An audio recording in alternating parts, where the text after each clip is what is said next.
안녕하세요. 2025년 11월 26일 수요일 오전 오늘의 시장 흐름과 투자 전략을 알아보겠습니다.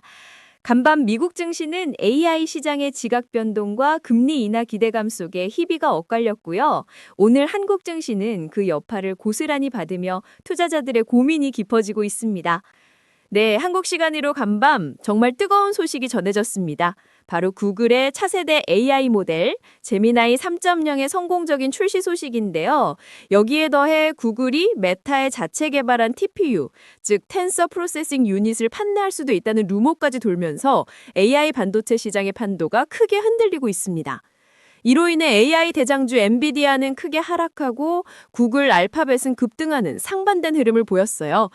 시장에서는 엔비디아가 구글의 성공을 축하하며 파트너십을 강조했지만 이를 불안감의 표현으로 해석하는 시각도 적지 않았답니다. 여기에 더해 공매도의 신 마이클 버리가 엔비디아의 주식 옵션 보상과 자사주 매입에 대한 회귀 의혹을 제기하면서 엔비디아 투자 심리가 더욱 위축되는 모습입니다. 마이클 버리는 엔비디아의 GPU 감가상각 기간 설정이 이익을 부풀리고 있다고 비판했는데요. 엔비디아가 해명에 나섰지만 추가 보고서까지 예고하며 논쟁이 계속될 것으로 보입니다. 이런 상황이 엔비디아 주가에는 단기적인 악재로 작용하고 있어요. 하지만 시장 전반적으로는 금리 인하 기대감이 매우 높아졌습니다. 미국 연준의 12월 금리 인하 가능성이 80% 이상으로 급등했는데요. 11월 소비자 신뢰지수 급락, 민간 고용지표 부진, 소매 판매 둔화 등 경기 둔화 신호가 곳곳에서 나타나면서 연준이 금리 인하에 나설 수 있다는 전망에 힘이 실리고 있어요. 크리스토퍼 월러 연준 이사를 비롯한 연준 인사들의 비둘리파적인 발언과 트럼프 대통령의 측근이 차기 연준 의장으로 거론되는 점도 금리 인하 기대감을 부추기고 있습니다. 국제 유가까지 하락하면서 인플레이션 압력이 완화되는 분위기입니다. 간밤 미국 증시 주요 지수들은 매수세 유입과 심리 개선으로 상승 마감했지만 나스닥 등 일부 지수에서는 상승이 특정 메가테크 기업에 집중되어 시장의 폭이 여전히 제한적이라는 점은 주의해야 합니다. 특히 구글, 알파벳은 제미나이 3.0 성공과 TPU 이슈로 시가총액 4조 달러 클럽 가입을 눈앞에 두고 있는 반면 엔비디아는 기술적인 저항선을 뚫지 못하며 단기적으로 고전하는 모습입니다. 메타도 구글 TPU 구매 논으로 급등했고요. 테슬라는 로보택시 등 긍정적인 소식이 있었지만 단기적으로는 조정 가능성도 제기되고 있어요. 마이크로스트래티기는 비트코인 반등에도 주가가 온전히 반영되지 못할 수 있다는 우려로 매도 전략이 제시되고 있습니다. 이제 오늘 우리 한국 증시 상황을 살펴보겠습니다. 코스피는 3,900포인트가 저항선으로 작용하며 좀처럼 힘을 내지 못하는 모습입니다.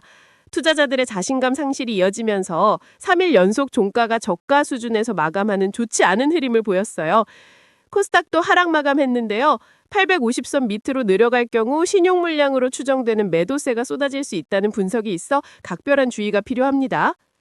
외국인 투자자들은 전기전자, 전기가스, 화학업종에 집중적으로 매수하는 움직임을 보였지만 전체적으로는 매도 비중이 높은 상황입니다.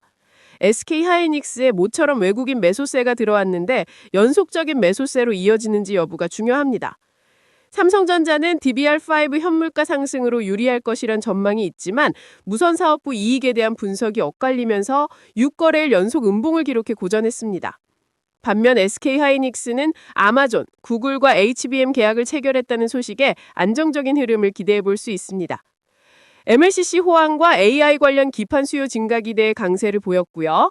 트리키의 원전 사업 개발 추진 소식에 한국전력과 원전 관련주들도 주목받았습니다. 다만 한국 정부의 반도체 산업 지원이 대기업 특혜 논쟁으로 어려움을 겪고 있다는 지적은 아쉬운 부분입니다. 개인 투자자분들은 주식 투자 시 전문가나 타인에게 의존하기보다 스스로 분석하고 판단하는 능력을 키우는 것이 중요합니다. 제2의 에코프로나 금양 사태를 경계하고 신규 상장주 투자는 신중하게 접근해야 합니다. 암호화폐 시장도 잠시 살펴보면요. 비트코인과 이더리움이 회복세를 보였지만 아직 찐 반등을 논하기에는 힘이 부족한 모습입니다. 비트코인은 91,000달러, 이더리움은 3,520달러 이상을 돌파해야 의미 있는 상승을 기대할 수 있다고 전문가들은 보고 있습니다. 이러한 시장 흐름을 바탕으로 투자 전략을 제안해드리겠습니다. 미국 증시에서는 구글, 알파벳을 AI 시장의 새로운 주도주로 보고 매수를 고려해 볼 만합니다. 메타와 브로드컴도 긍정적인 흐름을 보이고 있어요. 반면 엔비디아는 경쟁 심화와 회계 의혹으로 당분간 관망하면서 186달러와 192달러 저항선을 상향 돌파하고 시장의 신뢰가 회복될 때까지는 보수적으로 접근하는 것이 좋겠습니다. 마이크로스트래티지는 비트코인 가격 상승을 온전히 반영하지 못할 가능성이 있어 매도 후 다른 비트코인 관련 상품으로 전환을 고려하는 전략도 유효합니다. 금리 인하 기대감으로 금 투자는 매력적인 시점이라고 볼 수 있습니다. 한국 증시에서는 SK하이닉스를 HBM 시장의 핵심 수혜주로 보고 매수를 고려해 볼 만합니다. 삼성전기와 이수페타시스 등 기판주들도 AI 관련 수요 증가로 좋은 흐름을 기대해 볼 만합니다.